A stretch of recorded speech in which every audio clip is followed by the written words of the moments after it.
بسم الله الرحمن الرحيم وأن المساجد لله فلا تدعوا مع الله أحدا. به منظور ارجگذاری و احترام به این آیه در دوره ریاست جمهوری جلالتمآب محمد اشرف غنی رئیس جمهور بیش از 1000 محراب مسجد در افغانستان زیر کار اعمار و بازسازی قرار گرفته است.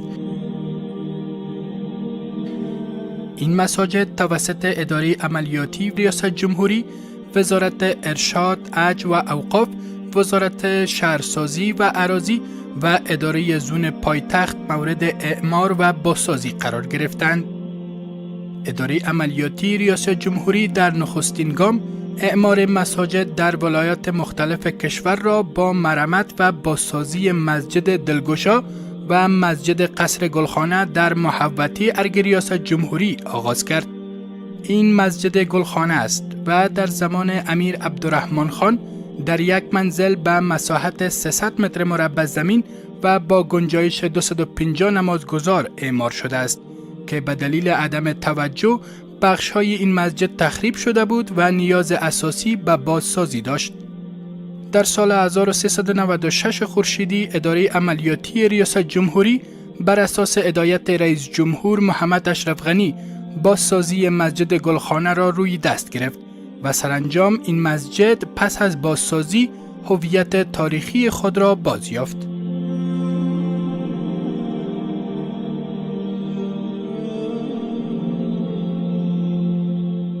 مسجد قصر دلگشا مسجد دیگر در محوطه ارگ ریاست جمهوری است. این مسجد زیبا نیز بر اساس نیاز جدی که به بازسازی داشت در سال 1396 خورشیدی توسط اداره عملیاتی ریاست جمهوری بازسازی شد.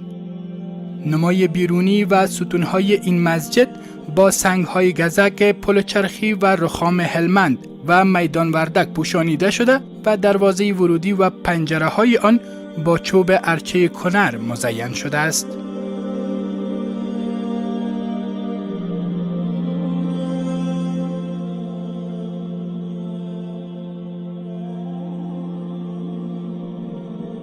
در کنار اداره عملیاتی ریاست جمهوری، شرکت انکشاف ملی، وزارت شهرسازی و اراضی و اداره زون پایتخت نیز از میان 124 محراب مسجد که 11 محراب آن مساجد تاریخی بوده و در این میان مسجد جامع هرات،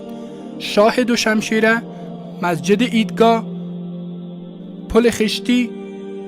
و مسجد روضه مبارک شهر مزار شریف شامل می باشد را بازسازی نمودند. همدارنګه د 423 جماعتونو له ډلې چې د جمهوري ریاست عملیاتي ادارې له پروژو څخه دي 440 محرابه یې لوی جماعتونه دي او هر یوې د 2000 لمونځ کوونکو د زیاتو ظرفیت لري چې دمګړۍ عملي چارې په بشپړېدو او ګټې اخیستنې په درشل کې دي. په دې جماعتونو کې د غزني الجهاد لوی جماعت، د جلال آباد ښار منډۍ ته څیرمه او د شامان الله خان مقبرې بڼ جماعتونه، مزار شریف ښار اتمه ناحیه او د خالد بن ولید ښارګوټي جماعتونه، د سمنګانو د حج اوقاف لوی جماعت، د کونړ ولایت لوی جماعت، هرات ولایت کې د نواباد لوی جماعت، د لغمان ولایت د عیدګاه لوی جماعت، د کندوز ولایت د محمد ابن قاسم لوی جماعت، د فراه ولایت د عیدګاه جماعت، سرپل ولایت کې د ابوذر غفاری رضی الله تعالی عنه لوی جماعت، د پروان ولایت جماعت، د پنشیر د بازارک لوی جماعت او پیشغور کې 15 محرابه جماعتونه، د زابل ولایت د حضرت محمد مصطفی صلی الله علیه وسلم لوی جماعت، د هلمند ولایت د حضرت حمزه رضی الله تعالی عنه لوی جماعت،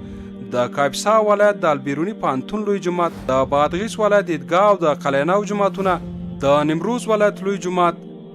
نورستان ولایت کې لوی جماعت، په تخار ولایت کې د امیر حمزه رضی الله تعالی عنه لوی جماعت، په بدخشان ولایت کې د امام بخاری جماعت، په فاریاب ولایت کې د امام ابو حنیفه جماعت، پلازمینه کابل کې د عربو ښارګوټي او قلعه واحد او د سروبي ولسوالۍ جماعتونه، په بامیان ولایت کې د دشت عیسی خان او خلفای راشدینو جماعتونه، لوګر او پکتیا کې لوی جماعتونه، په خوست ښار کې د محمدیه لوی جماعت، غور ولایت کې لوی جماعت، دایکندي ولایت کې لوی جماعت، پل خمري ښار کې لوی جماعت، پکتیکا ولایت کې د امام ابو حنیفه لوی جماعت، د میدان وردګو ولایت لوی جماعت، کندهار ولایت کې د شامان الله خان لوی جومات، د جوزجان او ارزګان ولایتونو لوی جوماتونه شامل دي. د یادو لوی جوماتونو سربیره د هیواد په ټولو ولسوالیو او سیمو کې 300 محرابه نور جوماتونه د جمهوریت ریاست د عملیاتي ادارې په لګښت د ملي پراختیا شرکت لخوا ودانېږي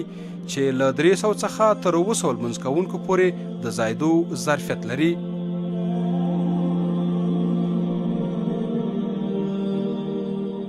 وزارت ارشاد، حج و اوقاف نیز از طریق برنامه‌های میثاق شهروندی حدود 436 محراب مسجد را در ولایت‌های مختلف کشور اعمار نموده و 26 محراب دیگر را تحت کار داشته است. همچنین این وزارت 118 محراب مسجد دیگر را جهت اعمار در سالهای آینده روی دست دارد. همچنین وزارت شهرسازی و اراضی نیز 113 محراب مسجد را در ولایت‌های مختلف کشور زیر کار تدارکاتی، دیزاین و سروی دارد که به زودی کار اعمارشان آغاز خواهد شد.